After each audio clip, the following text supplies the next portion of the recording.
Estudiando la sección del día martes, podemos descubrir realmente cuál es el propósito, la meta, el porqué de la ley.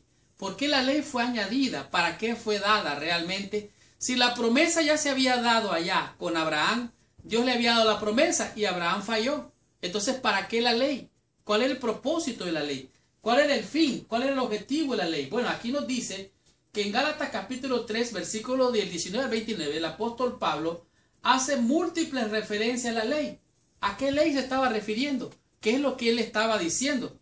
Aunque algunos dicen o aseveran, como este pasaje dice, hasta que. Entonces ellos dicen, hasta allí va a llegar la ley y ya la ley ya no iba a tener cumplimiento. Entonces hay una confusión entre la ley ceremonial o la ley ritual y la ley moral. Lo cierto es que Pablo aquí parece tener en mente principalmente la ley moral, o sea, los 10 mandamientos. Aquí algunos han pensado que este pasaje debe referirse a la ley ceremonial. Ahora, la ley ceremonial y la ley moral fueron añadidas las dos realmente. Entonces, ¿qué es lo que nos está diciendo aquí en este pasaje de la lección y de la Biblia?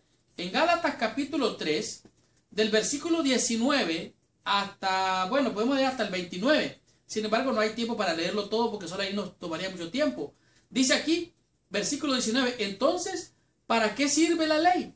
Fue añadida a causa de las transgresiones hasta que viniese la simiente a quien fue hecha la promesa, y fue ordenada por medio de ángeles en mano de un mediador. En otras palabras, está refiriéndose a la ley moral. Pero cuando vino la promesa, ¿cuál promesa? Hasta que vino la promesa. ¿A qué se refiere? Esto es a saber Cristo. Versículo 20.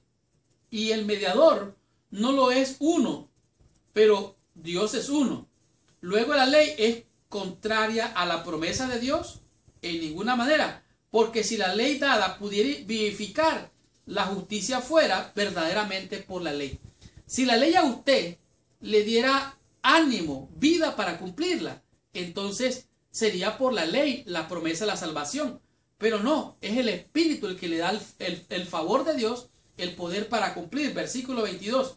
Mas la Escritura lo encerró todo bajo pecado, para que la promesa que es por la fe en Jesucristo fuese dada a los creyentes. O sea, todo está encerrado bajo pecado, todo está bajo condenación. Recuerda que caerá fuego del cielo y los elementos serán consumidos, serán quemados. La Escritura encerró todo bajo pecado. Pero entonces dice la última parte y me encanta, dice, para que la promesa que es por la fe en Jesucristo fuese dada a los creyentes. En el libro de Romanos, en el capítulo 5, versículo, vamos a leer desde el versículo, bueno, vamos a leer desde el versículo 20. Pero la ley se introdujo, ¿para qué dice aquí? Para que el pecado abundase. Mas, cuando el pecado abundó, sobreabundó la gracia. En otras palabras, la ley nos muestra el pecado y nos hace sentir pecaminosos. Y al sentirnos pecaminosos, contaminados, llenos de iniquidad, entonces reconocemos que hemos pecado y ahora esta ley que está en nuestro corazón y está ahí escrita también, nos condena y nos hace sentir culpables y pecadores. Versículo 21, para que así como el pecado reinó para muerte, así también la gracia reine por la justicia para vida eterna mediante Jesucristo, Señor nuestro. Entonces, ¿para qué es la ley? Es la ley para llevarnos a Cristo, para llevarnos al Salvador. Al reconocer que hemos pecado, ahora sintiéndonos pecadores, venimos a Cristo. Y la justicia de Cristo nos es imputada y impartida cuando confesamos nuestros pecados. Como dice el libro de Juan. Si confesamos nuestros pecados, Él es fiel y justo para perdonarnos. Ese es el propósito de la ley. Llevarnos a ver que hemos pecado. En el espejo nos miramos, hemos pecado. Y ahora para limpiar ese pecado tenemos que ser rociados por la fe con la sangre del Cordero de Dios. Pablo no está diciendo que la ley fue añadida al pacto de Abraham. De algún modo, dice, fue como un apéndice, un testamento que modificaba las cláusulas. No, la ley fue dada a Israel. Dice aquí, para dirigir al pueblo nuevamente a Dios y a la gracia que Él ofrece a todos los que acuden a Él por la fe.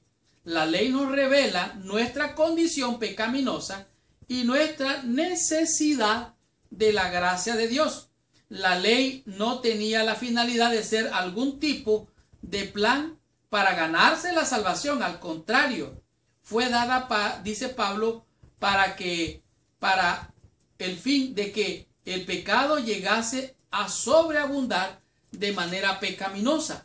Pero entonces, donde abundó el pecado, sobreabundó la gracia. Es tan ancha, tan alta y tan profunda que nadie la puede alcanzar. No importa donde el pecador caiga, hasta allá abajo en lo profundo, Dios lo puede levantar, rescatar, levantar y salvar. Por eso es que Cristo es más que suficiente y tenemos que tener fe en Cristo, y ahora entendemos el propósito de la ley. Continuemos con esta lección, recibamos más bendición, estudiemos la lección en el día miércoles con el tema que es la duración de la ley de Dios. ¿Qué quiere decir esto?